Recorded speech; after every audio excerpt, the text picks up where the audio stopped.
Pow! You are now listening to the last appearance you'll ever see from Gexup, exclusively here on this interview.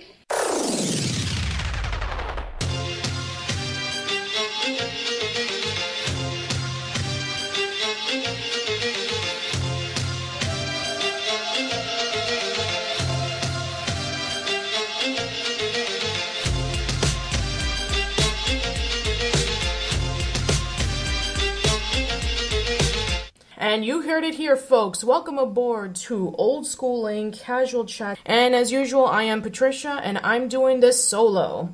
Now, today with me happens to be a very special guest. Now, this special guest is not a voice actor. He's not somewhere from TV or anything like that. No, we have ourselves our very first internet celebrity here in Casual Chats. Now, starting off as typical, person on YouTube back around the 2000s when people were definitely trying to follow in the footsteps of the angry video game nerd, people such as this person decided to follow into a different direction similar to Little Miss Gamer from PBC Productions and Happy Video Game Nerd from RetroWareTV.com of talking about video games from their childhood. And with that, he garnered a huge audience, and he has currently been working on a website known as Itailtime.net for the past 3 years. And as you probably have heard, he is now leaving Itailtime.net in honor for him to be doing his own thing. So joining me for most likely the last time is none other than Gexup. Gexup, welcome aboard to Casual Chats. Thank you. It's great to be here. I'm kind of teary-eyed that you even compared me to Little Miss Gamer, who was also one of my favorites from that guy with the glasses. Yeah, I forgot to mention this on the intro that I started on a list on my top 100 influences online. And, I listed off, obviously, the people such as Lindsay Briggs and Derek Alexander. But in the mix, I also included you in because you talked about a lot of video games that nobody really talks about and also genres that many people seem to overlook, which I really appreciated on. Oh, thank you. Because I'm one of those overthinkers that really, thinks a lot more than what is presented by me. Like, something like any kind of detail, I can just really ramble upon it like a really huge nerd. And I get really shocked to see that a lot of people never really thought about some of, the things that I see in multiple conversations that I've been in, that I thought it would be really great that I tackle some of the things that nobody on the internet has ever done, like video game genres, for example. It's like my biggest way of sort of like educating our gaming audience to realize all the things that they haven't noticed before watching the video. And those are the many aspects that I covered in all my years of video making in general. Yeah, definitely. I think that the one that everybody associates you with, if they're big fans of you, or if anybody from Itailtime.net, is definitely the Naughty Dog versus Insomniac list. Yes, it's probably probably the biggest success I've ever made, and also my most controversial, depending on what side you are in. Because coming from a long time fan of platformers, 3D platformers in general. Outside of Mario 64, these two series were like my number one go-to, 3D platforming series that I like to come back to again and again. And it's totally satisfied me because, around at the PlayStation 1 era, when it was still around in the market, I really love the fact that, like, every single year, they're always at least giving us one exclusive 3D platformer for us PlayStation 1 owners. And, when the Crash series was done with their trilogy, along came the Spyro trilogy that came afterwards. And I really love to see all the similarities that both of those two series have.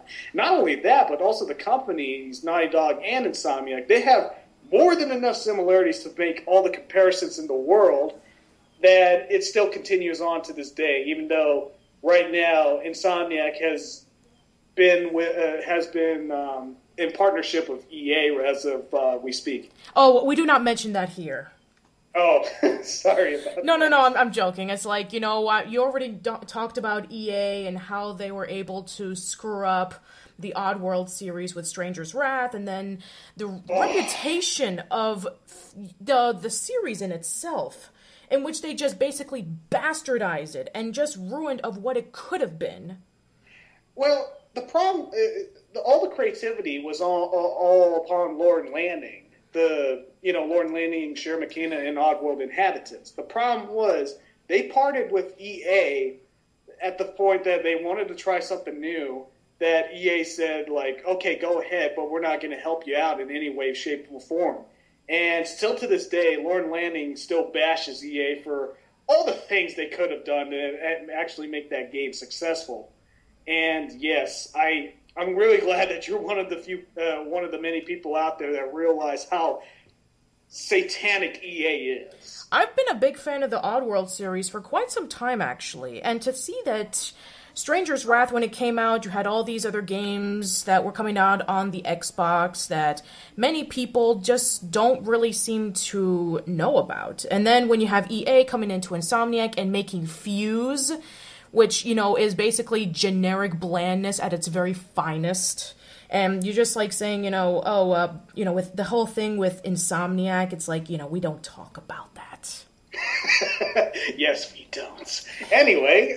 So, back to that. It's been a while since you've done that Naughty Dog versus Insomniac, and you had, there was a couple of games that came out since then, like, there was Uncharted 3, there was the Ratchet and Clank games, and then there was The Last of Us, and then there was the announcement of Into the Nexus. Mm-hmm.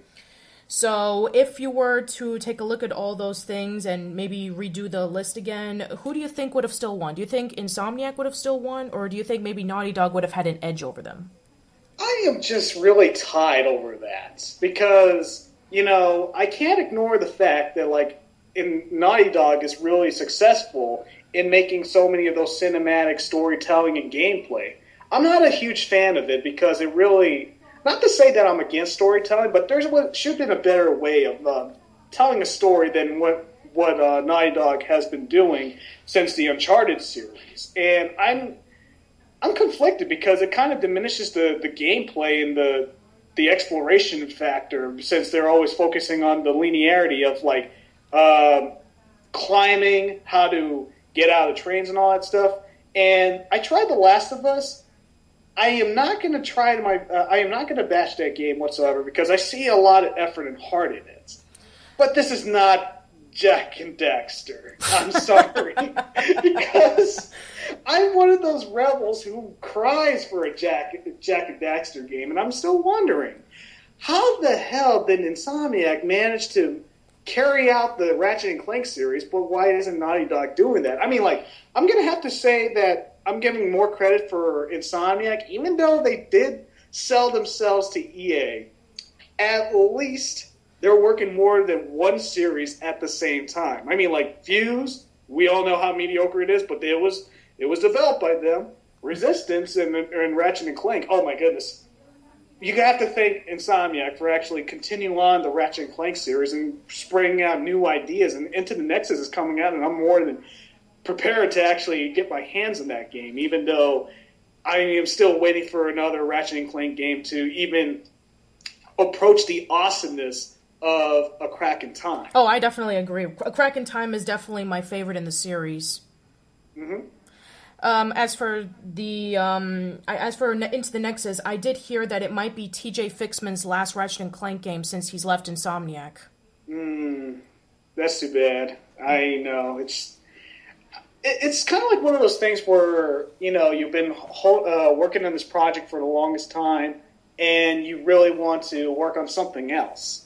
I can really understand, speaking as an artist here, that, like, most people can be excited for one thing, but then they get so tired out of working on something for so many years that they want to make their own thing. I really wonder what he's going to be working on after he, once he gets his, head on straight from getting out of Insomniac. Yeah, definitely. It would be nice, but I'm sure that a lot of people, I'm sure yourself included, are excited about the movie coming out in 2015. Dude, when I first saw that in the forums, because I'm just the guy who won't go back to YouTube, but when I saw that on the forums in our Itailtime.net, I jizzled. I thought this could never happen ever until seeing that trailer showed that like it captures the fun and charm and the humor from the video game series and manages to like show that it's capable of being a whole full feature-length film. There are so many possibilities. I mean, like, for crying out loud, I'm happy to see that Hollywood is now, what should I call it, now able and confident enough to actually make anything happen. I mean, for crying out loud, we just have the Avengers crossover crossover movie of all the superheroes that the Marvel, series movies have made that lead up to the Avengers movie, and it totally delivered. And, for the sake that, like, now we're coming up with a new Ratchet Clank game, anything can happen. And that's what I always wanted to have everybody to do, instead of holding back on budgeting and for the sake that they're fearful for the risk of failure. And, for actually making that kind of risk and hopes for great success, we can probably have the better chances of making a booming economy, even though most people are just too afraid of doing anything nowadays. Exactly. And I think that if this movie becomes a huge success, this would probably just wipe off the horrible reputation of movies based on video games to be bad. And I wouldn't be surprised if video game companies think to themselves, let's go onto this bandwagon and let's make our franchises into movies. Not to mention, Insomniac is way behind on this movie's development. Yeah, I know. Yeah, it's so exciting, because the problem about video game movies, I discussed about this on my podcast show, Boo Chow, that the filmmakers, they may or may not be fans, but they're not the same they're not the same creators as the guys who developed the video games. And for the sake alone, it's like they don't really know what would make the fans recognize it as it's being based on the series, and also being accepted as doing all these risky things. Because I do understand that movies and video games have their strengths, their weaknesses, and their own limitations. But the fact that, like, it took us up to, like, Wreck-It Ralph to finally have a good video game movie. I mean, more than just a good video game movie, that kind of shows that, like, we're actually getting our heads out of our butts. Because I always thought that, for the longest time, I thought that Silent Hill was the best video game movie, the highest peak that video game movies can go in becoming good, until Wreck-It Ralph just blew our minds away of making another Who Framed Roger Rabbit moment that we haven't had for a long time. Absolutely. And also, not to mention, even movies that have video game references, like Scott Pilgrim vs. the World, were also incredible. I think that's the problem, because we're living, our generation that grew up with video games is actually growing, and the generation before us that didn't think much of video games is not exactly dying, but they're fading away. Now we have Roger Ebert, who passed away recently, God rest his soul, who really thought that video games can never be art. Well, they've been saying that movies can never be art from the generation before him, and, for the sake that, like, he's one of those film buffs that tries to do his best to defend movies in general, we're kind of the same way in defending video games in general as well. Yeah, I mean, even I've actually heard rumors that just this year alone, you had games such as The Last of Us and BioShock Infinite. They're calling that, to believe it or not, the Citizen Kane of video games. I really like the fact that a lot of people like to make comparisons to the success that movies have already made years ago to the success that video games are making now. But to go far as to say the Citizen Kane of video games, you kind of have to really think about like the earlier success that video games has made prior to what we have now. For the sake that I can argue that like the Citizen Kane of video games will always be Mario 64, and the Godfather will always be The Legend of Zelda: Ocarina of Time. It's just that right now, a lot of people just want to make more comparisons so that the movie-going audience can show more appreciation to video games that the newer generation of video gamers, realize. Yeah, definitely. I think that, as time goes on, I think maybe someday there will be that video game that definitely proves to a huge mainstream audience that it's not just some huge 8 to 10 hour time waster. It can be just as appreciative as if you were to watch a movie or to read a book.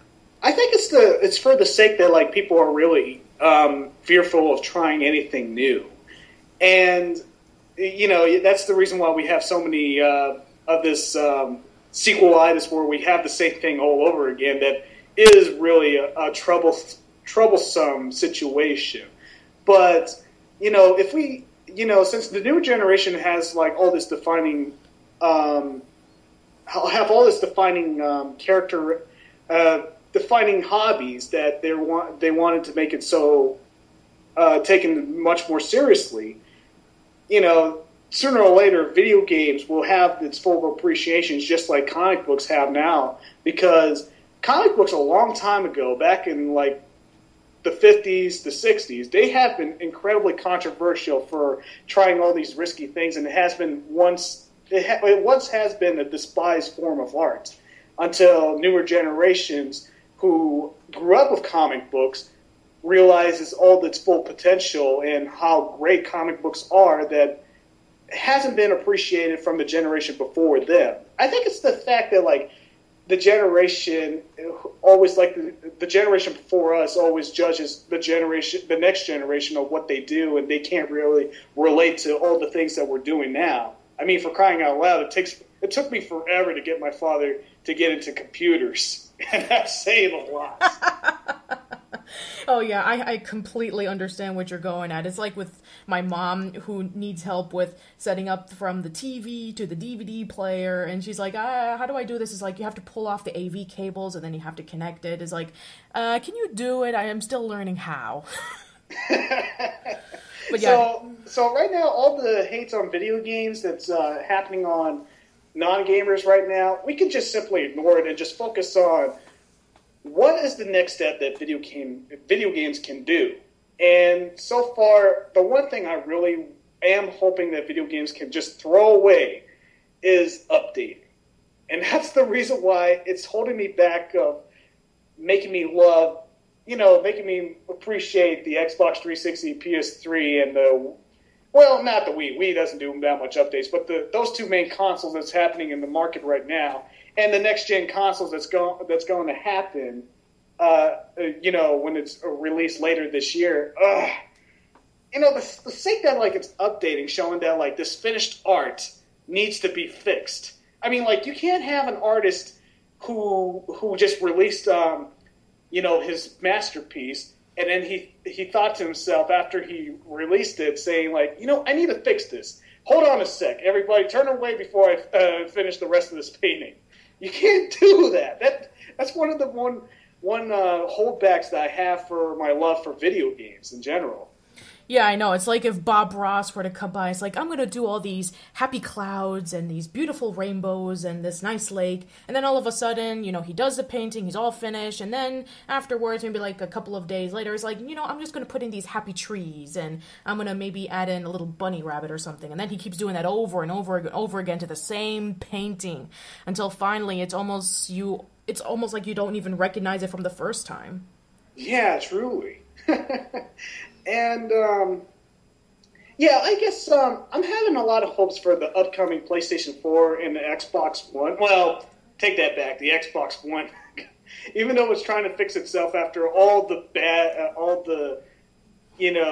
negative stuff about being under surveillance, every single time we get online.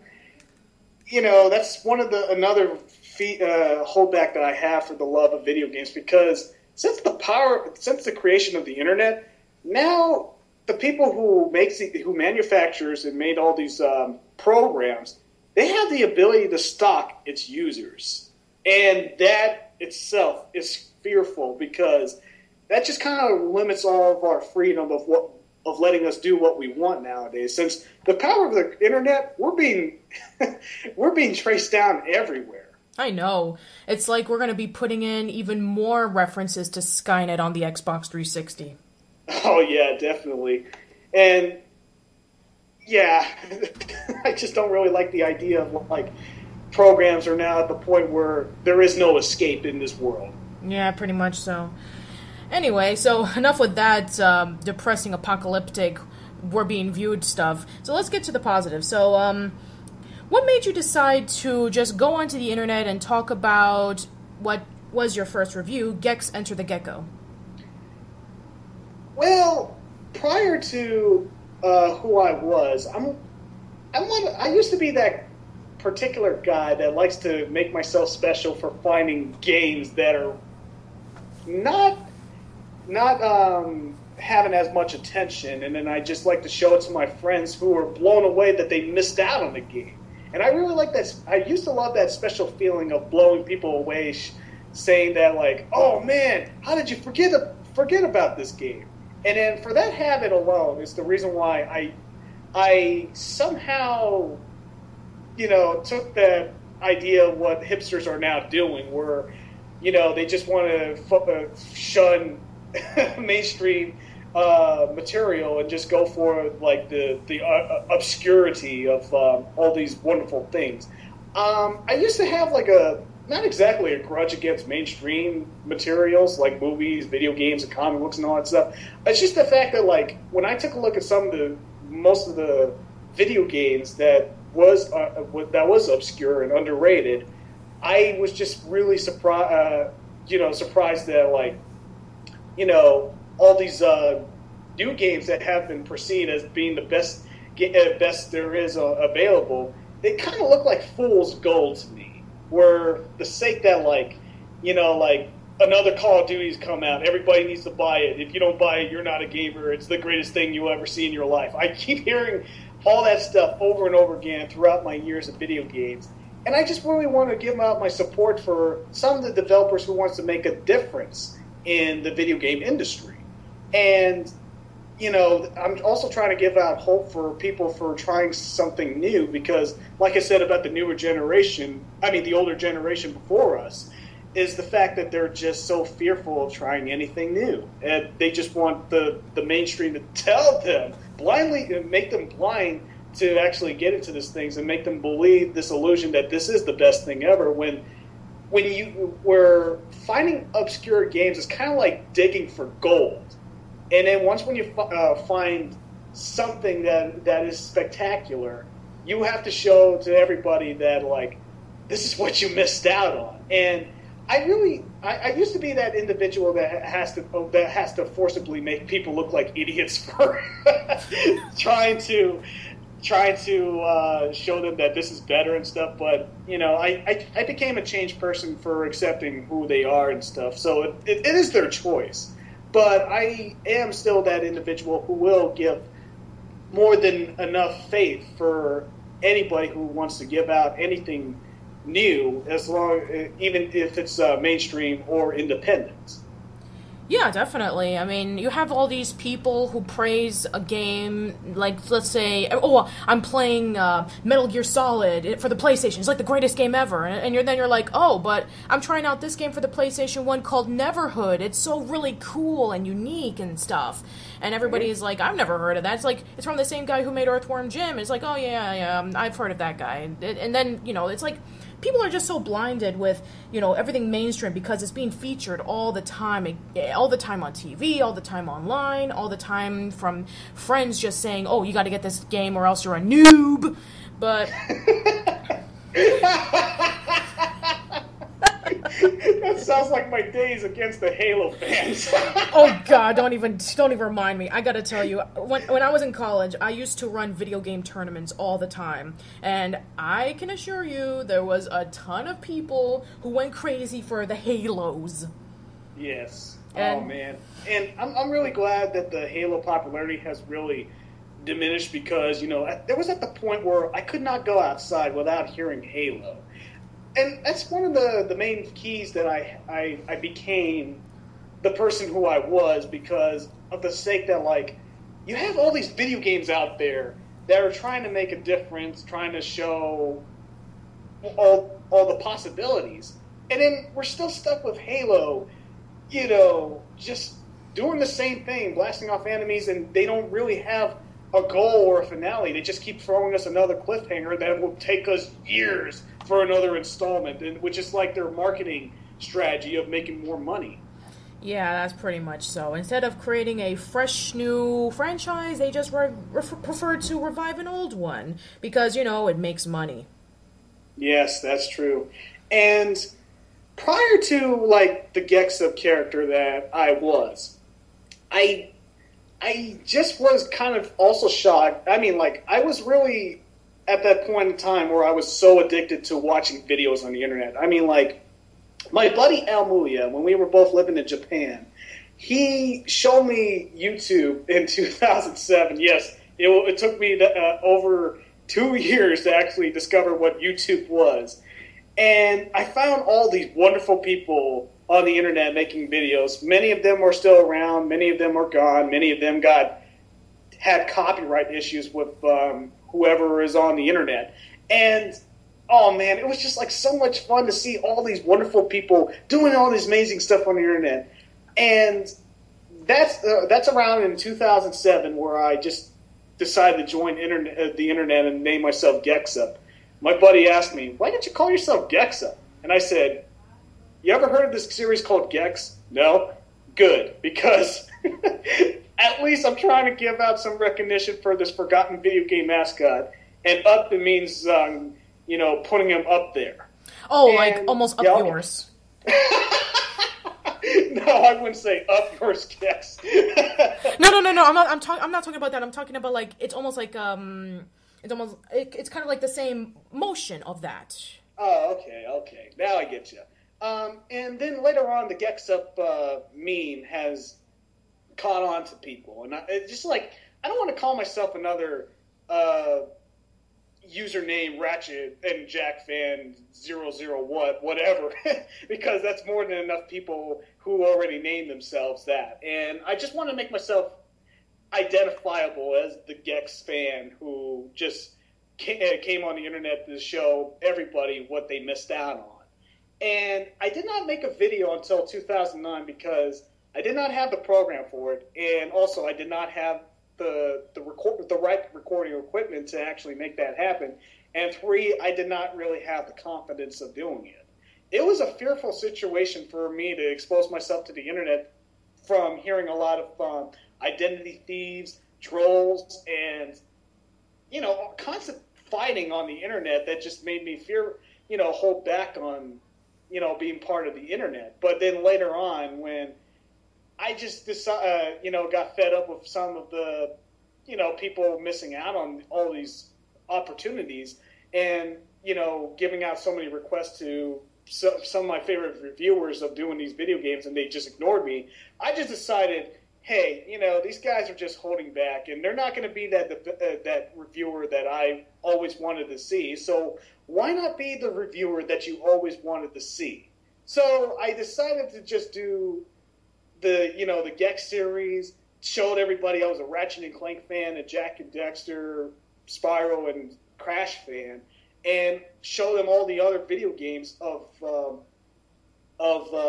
the ones that I grew up with, the ones that I missed out on, but I had to show it to everybody. And also, it's kind of like a build-up towards to my taste, to my favorite games of all time, which I just released on the last episode of the Boot Chow Radio podcast, where it's all just a build-up of showing what kind of gamer I am, what are my tastes, what are my hates, and what are what I consider to be best and what I consider to be okay, just to show everybody who I really am, and then give them a big bang of the very, very moment of releasing the finest top list of my favorite games of all time, because I really hate being one of those individuals who makes a list and then years later when you go back to the list, you realize how much of a different person you are now in comparison to the time that you made that list.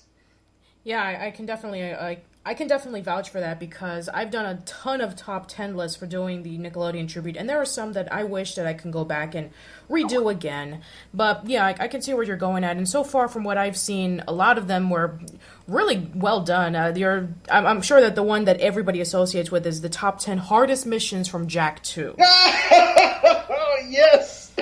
Oh, man. A lot of people thought I was coming into this video game hating on it. I love this game, but you cannot argue the fact that there were a lot of difficult moments that was cringeworthy. I was blown away at the difficult level that was even harder. No, actually, just as hard as making 100% completion in the original Crash Bandicoots. And we all remember how the original Crash Bandicoot was frustrating. Oh, fuck. You got me. You have no joke. And it's really surprising to see that Naughty Dog came back to this level of difficulty that we all thought they learned, and then they managed to make some of the most cringeworthy difficulty ever. I mean, there was at that point when I was in middle school, when the game first was released, I was fascinated with this universe, the changes that it has made from the original, where they made it into sandbox, post-apocalyptic cyberpunk. Yeah, I know. That was crazy. Yeah, that was amazing. I loved it. I thought it was the most fascinating universe I've ever seen in a video game at that point in time. But it was just so hard. I mean, that's the reason why I keep going back to the punishing difficulty, because I really wanted to see the conclusion and the epicness of its storytelling that blew me away at the time. And it was just worth all the punishing moments of getting through all those hard missions just to see that conclusion and the boss fights and, everything that the whole entire game was building up to that very moment that you all wanted. And it delivered. That's the reason why I love Jak 2. Yeah, definitely. And Jak 3 is no slouch either. In fact, I was hoping that maybe if the release of Jak 4 was to come out, it would kind of tie up the loose ends of maybe dive into the more of the origins of Mar, since it was revealed that Jak is Mar. It was kind of sort of revealed that maybe the old man, like Jak's uncle from the first game, might have been Mar, but then in Jak 3 it was revealed, he's just like a regular explorer, but then he kind of looks like the guy from the statue in Jak 2, except younger. And I was thinking about, it would have been so nice if maybe they could have tied up the loose ends and maybe have Jak go into this sort of Doctor Who sort of thing in which he travels to and fro back in time. We get to know more about Mar, and maybe as time goes on, he's just basically like a time traveler, and then the cycle starts all over again. But, that's when Naughty Dog decided to focus on doing the Uncharted series, which, I'm perfectly fine with. I'm fine with it, but it's just that, oh man, it's just I really hate it when something gives us a cliffhanger and they never come back to it again.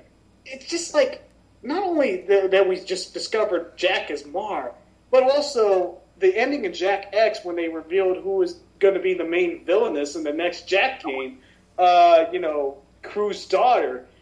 That was ingenious, and it's so exciting to see all the possibilities happen, but no, we were stuck with Jak, the PSP game, oh god. Oh no, yes. The Lost Frontier, oh, damn it. Yes. That is continuity up the ass if I've ever seen it. Oh yeah, truly. I can't believe I played that game throughout just in hopes that this could, support the Jak and Daxter series. And not only that, they also released the Jak and Daxter HD collection on the PlayStation 3, and I bought that on day one, even though I had the original trilogy in my collection. I bought that day one, just to support Naughty Dog to revive, to come back to the Jak and Daxter series.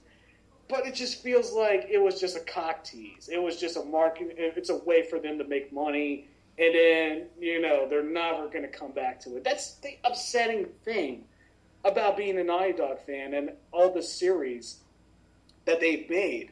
It's just like it's hard enough that we have to let Crash Bandicoot go, but we realize the fact that they need to let that go to make a better series, and perhaps one of the greatest video game series ever. And then for some odd reason, they just had to throw that away for a cinematic direction that I just am not a huge fan of. I could understand that. I think it also the fact that maybe times are changing and maybe people are just not getting into the whole 3D platformer thing anymore, and people are more into like the cinematic stories like we saw a couple of years prior with games such as BioShock, and you had Call of Duty 4, which pretty much changed everything when it came to FPSs, and a lot of people just continue to focus on the story as opposed to the gameplay. Well, platformers can tell a story. Absolutely. I mean, for crying out loud, I never believed that, Ratchet Clank could even, tell a story that matches up to, like, some of the best stories that has been told in the newer next-gen games like BioShock and the rest, until I saw Ratchet Clank A Crack in Time, and then also discovering Psychonauts. Oh, man. Oh, jeez. Was that a phenomenal plot? Absolutely. The concept of diving into people's imaginations, their mind, and then playing like an entire 3D platformer level, that was ingenious. Yeah, in fact, I actually met Richard Horvitz a couple of weeks ago at Florida SuperCon, and when I was talking to him about Psychonauts, I mean, he immediately went to the Raz dance like going, It was so awesome, and then he did the Zim voice, and I was like, I am Zim, and I was like, oh my god, it's so...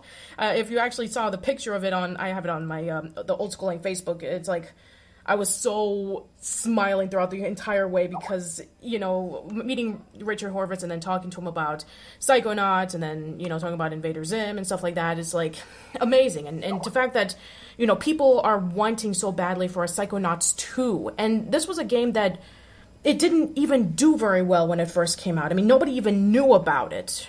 Yeah, I mean, like, for the sake that, like, popularity is not equivalent to quality... Man, it's a frustrating situation where, you can have like the most talented person in the goddamn world to actually give you some of the best thing imaginable. But the problem is it's money that speaks, and it's money that makes business, and it's money that keeps things alive. And it's just that the fact that like people. You have so many things out there to spend better than what is presented to you from all the damn advertising that gave you false advertisements. Oh man, I couldn't even tell you the way. I couldn't count the ways of how many times like a video game advertisement promised me so much and then they disappointed me gratefully. I can definitely agree with you there. So I have another question, another series that, you're also known for. There's two of them that I want to talk about, but the first one, I just want to thank you for one of them.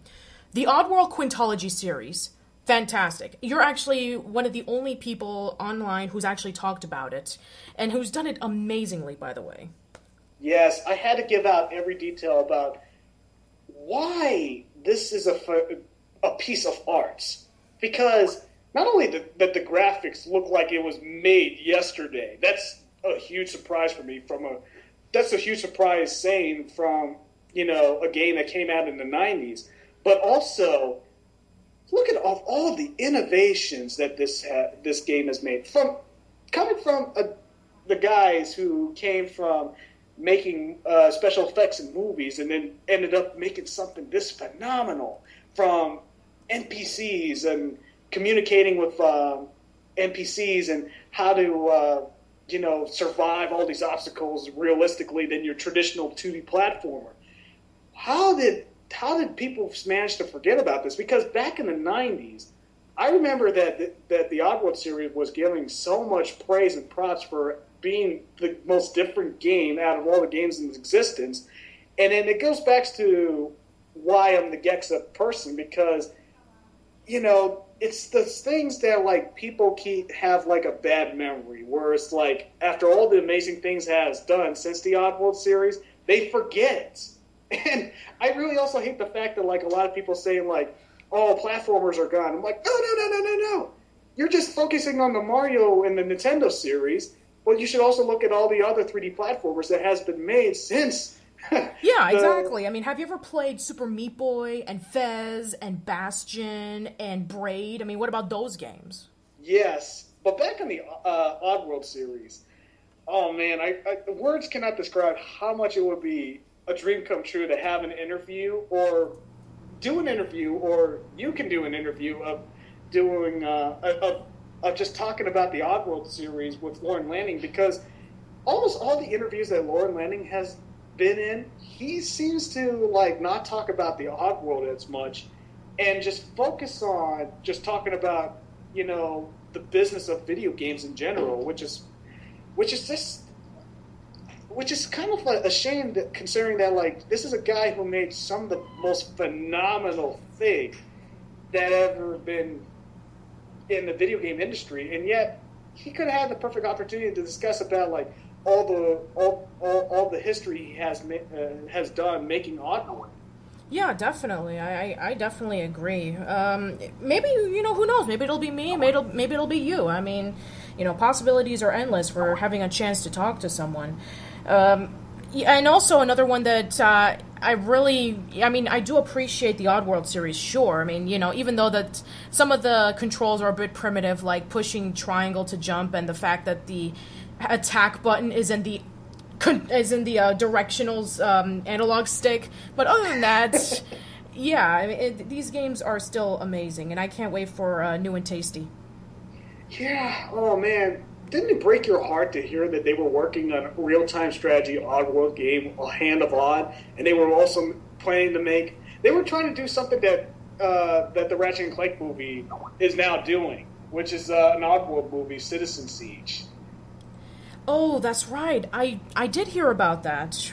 Yeah, that would have been interesting. To get more in delve detail with Abe and the Mudokons. That would have been very fascinating. Yeah, there was one certain point where Lauren Lanning was hyping up the movie, and then out of the blue, he never mentions it again. It seems like the project has been, officially retired. That's a shame. Yeah. But who knows, maybe if people will start downloading New and Tasty, then maybe the hype for Oddworld will start picking up again. In fact, it kind of happened with Mega Man 9, in which Mega Man was pretty much a dead series until it was brought back, and then people loved it, and then 10 came along, and now it's kind of dead. But hey, look at the bright side. Keiji Inafune is doing that Kickstarter thing for Mighty Number 9, so it's kind of like a spiritual successor to Mega Man, so in a way, it can work. Yeah, I mean...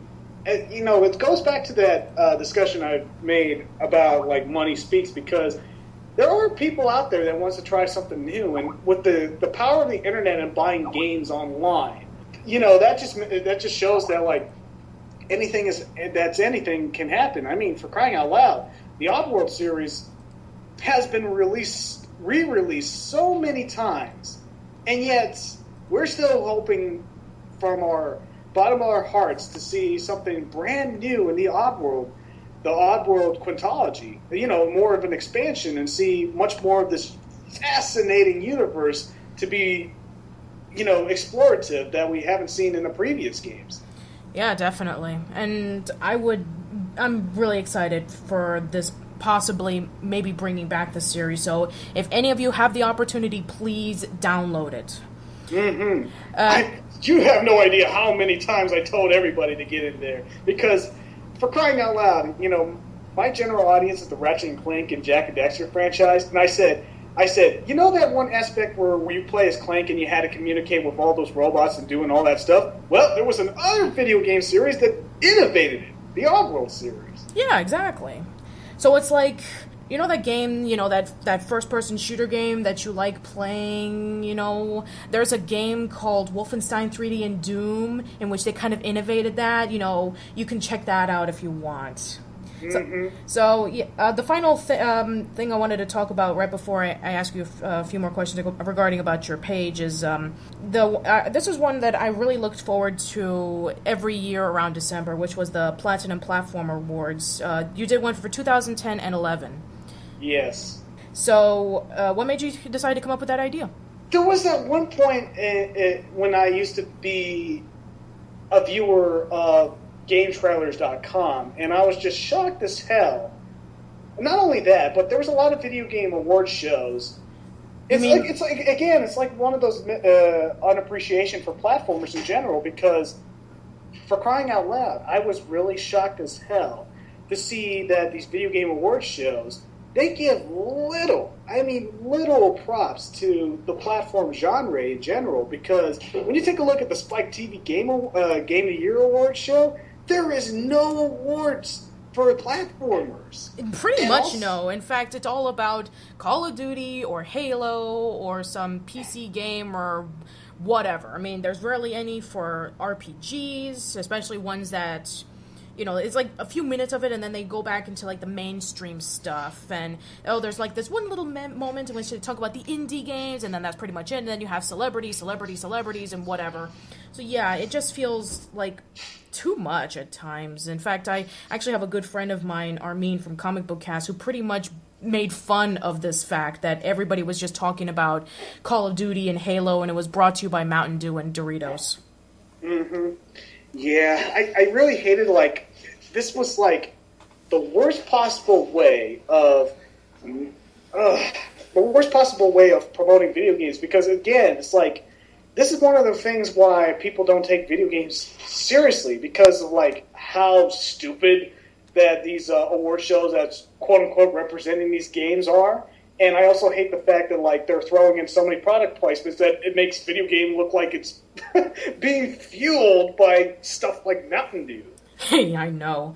Oh, man. And I got really just so disappointed at the fact that, there was not that much love, there was not that much appreciation for platformers that, hey, why not just finally discuss about, make another Versus series since Naughty Dog versus Insomniac Games? Because, let's be honest here, even though Capcom and Konami is probably the only other video game two companies that I can make a comparison to, besides that they're similar to Naughty Dog versus Insomniac, there isn't really that many other video game companies out there that you can make a comparison to with two separate franchises that they were currently running with.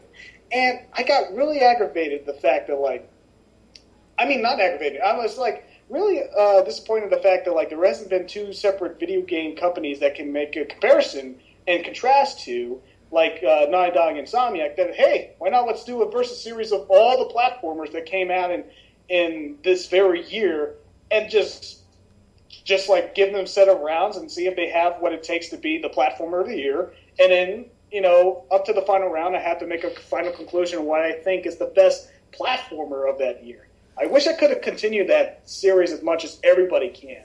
But the problem is life got in the way. Christmas break has been diminished so much. And, yeah, it's the fact that, making a video is probably the most hardest thing in the world for me. Even though it's worth the payoff of hearing everybody's reaction and hearing so much love from the fans, it is not as easy as you think. It's hard. It's just as hard as making a movie, and it's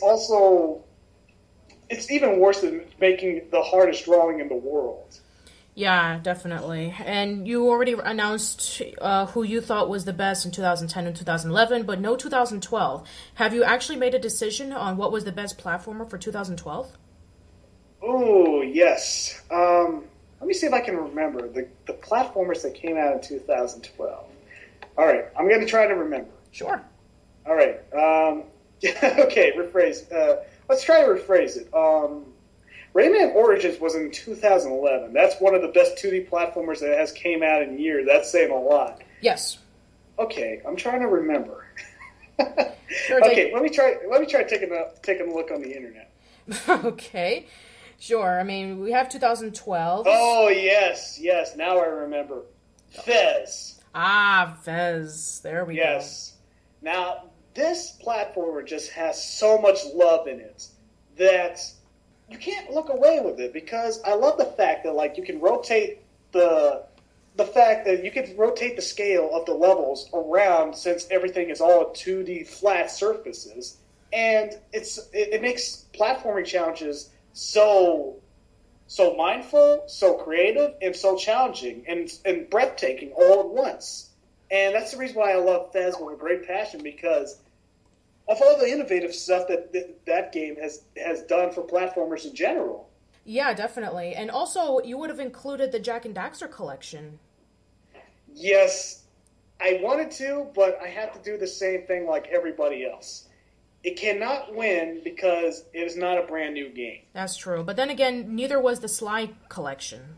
Yes, neither was the Ratchet Clank collection that came out in that year as well. But so far, the best platformer that came out in 2013, oh well, not the best one yet, but I'm really getting my hands onto this game, is Rayman Legends. I mean, Origins blew my mind away, and I need Legends so bad. Yeah, it was really good. I don't know if, it's going to be really hard to compare it to Origins and Legends to see which one is the best. Yeah, truly. Because Legends, oh man, it's just like the developers really wanted it to be released on time, but Ubisoft decided to delay it because of marketing reasons or timing or whatnot. And that's one of the reasons why the summer releases in video games for this year has suffered tremendously. Yeah, definitely. It's really stagnated.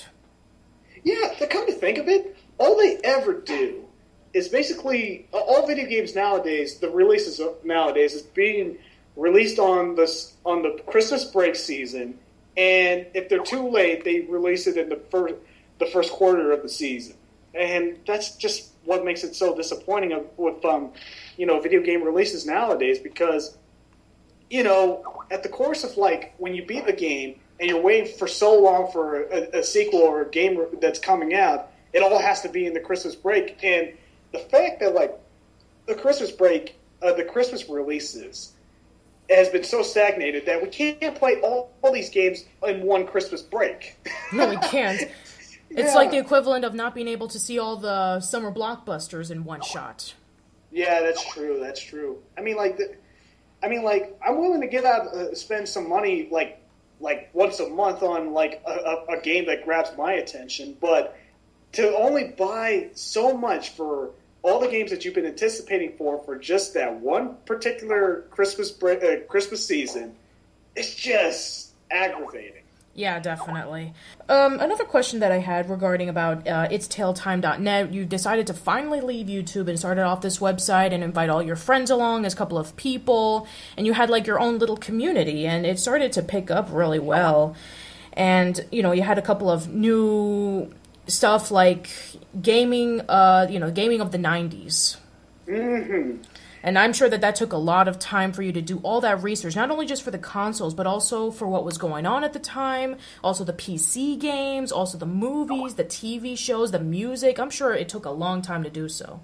Oh, yeah, definitely. The gaming in the 90s, oh, man, I'm just such a nostalgic whore for that decade that I was just, there was at that one point in time where when I first came up with that idea of making that, self-made documentary series, was because I missed those times so badly that the fact that like I just wanted to make a video series dedicating to that for each year of the 90s, and it took like for each video it takes a hell of amount of research to do. And not only that, but you have so many things you want to discuss about because, making an over 10-minute video is long enough. But, man, just discussing an entire year and all of its releases and what each of these games are about in the briefest way possible was more than overwhelming.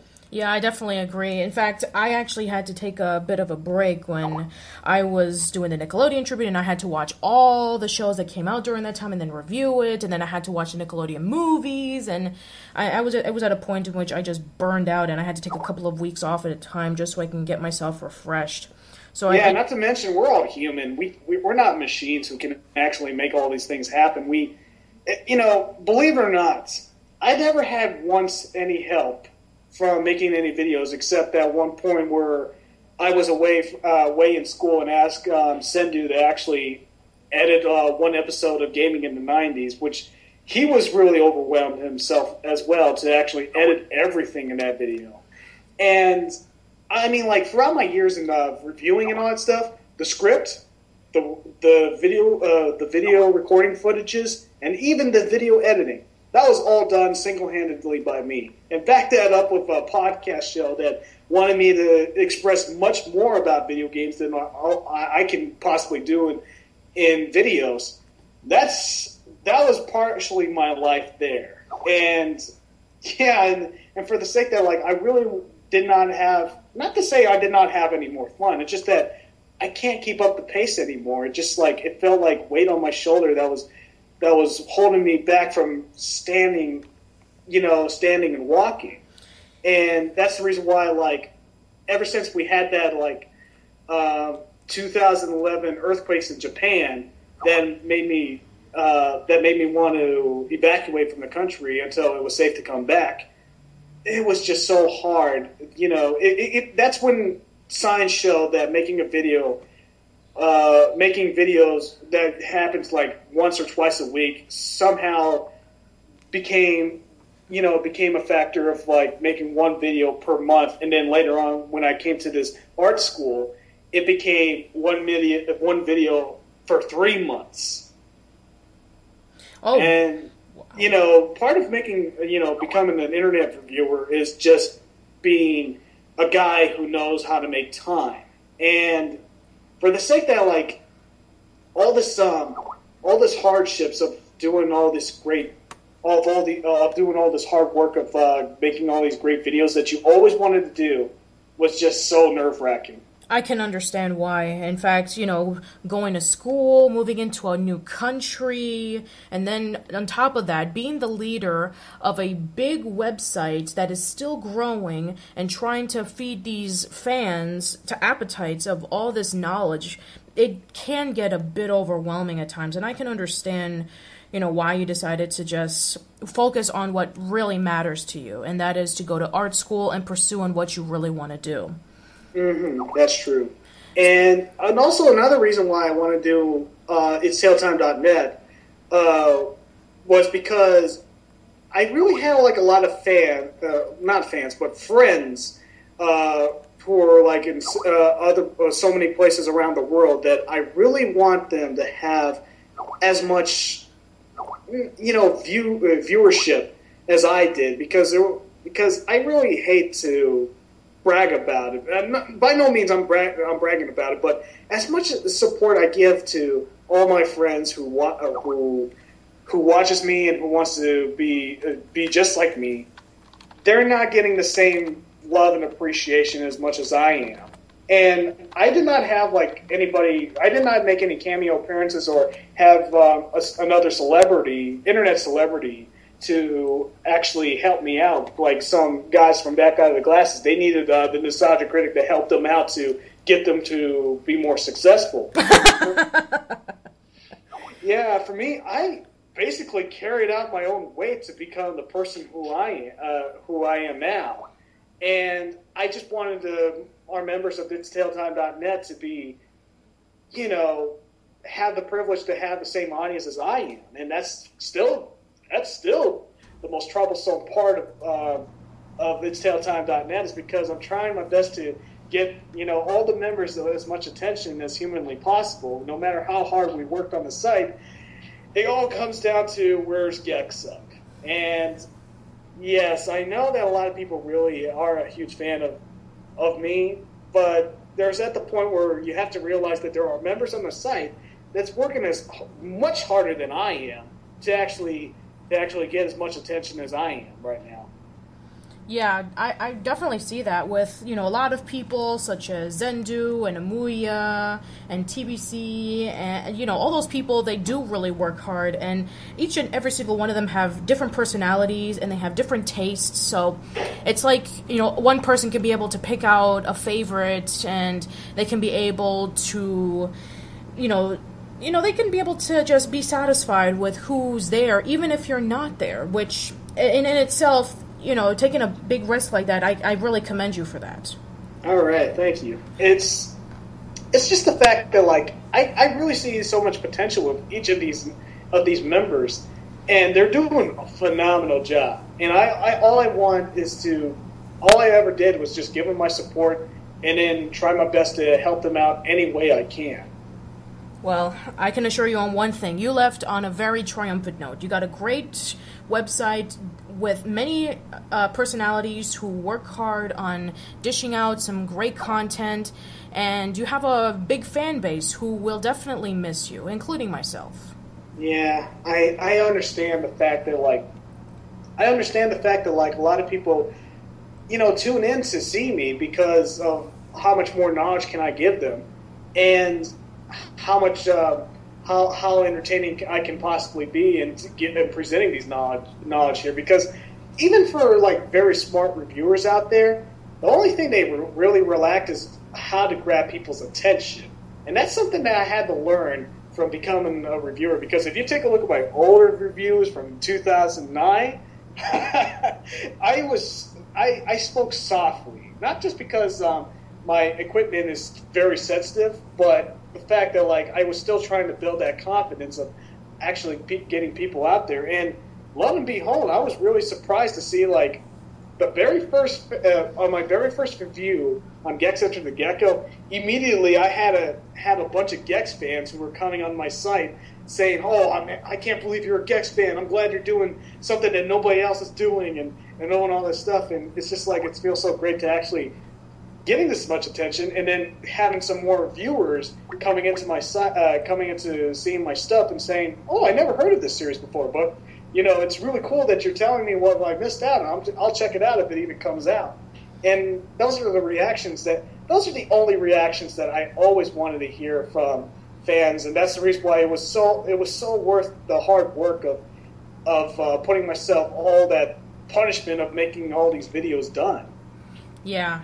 And I can assure you on that your hard work will not go unrewarded. There'll probably be a lot of people out there who are inspired by you and are going to go out there and reach for the stars and follow in your footsteps of talking about games that they loved as kids, that they feel it's unappreciative, and they'll probably go off and doing their own site and bringing in their own group of friends, and they can be able to talk about these kind of things, and they'll definitely have you in mind of, this is who I was inspired by, and I'm hoping that I can be able to live up to that legacy. Mm-hmm. Yeah, that's great to hear that from you. Thank you. All right, so I think we can conclude this episode. I usually ask a person if they want to plug or promote anything, which we already talked about. It's Itailtime.net. You should definitely check it out. There's going to be a lot of great people over there, great content. And I just want to say, Gexup, thank you so much for the opportunity, and I wish you, in whatever that you'll be doing, I wish you the best, and I give you my blessings. All right, thank you. And one little thing that I want to mention. Sure. I remember in the recording of the last episode of the Boot Chat Radio podcast that, Amuya and Sendu were telling me that there was no way that this could be my very last appearance ever, because there will be one day where I feel like I'm going to come back. That might happen someday, but I will definitely come back to promote my upcoming comic book series once I graduate and get a job in whatever comic book company I'm going to be at. All right, well, we'll definitely be looking forward to that when that comes out. So until then, this has been Patricia from Old School Lane, and we just want to sign off with one final boo chow. So are you ready, Gex? All right, in the count of 3. 1, 2, 3. Boo chow! Okay, so definitely come back. We have another great interview coming up. It's from a person that we interviewed last time on the blog, oldschoollane.blogspot.com, and he's going to be making probably his first appearance on a podcast. And until then, we will see you in the next one. So, bye-bye. All right, thank you. See you later, everybody.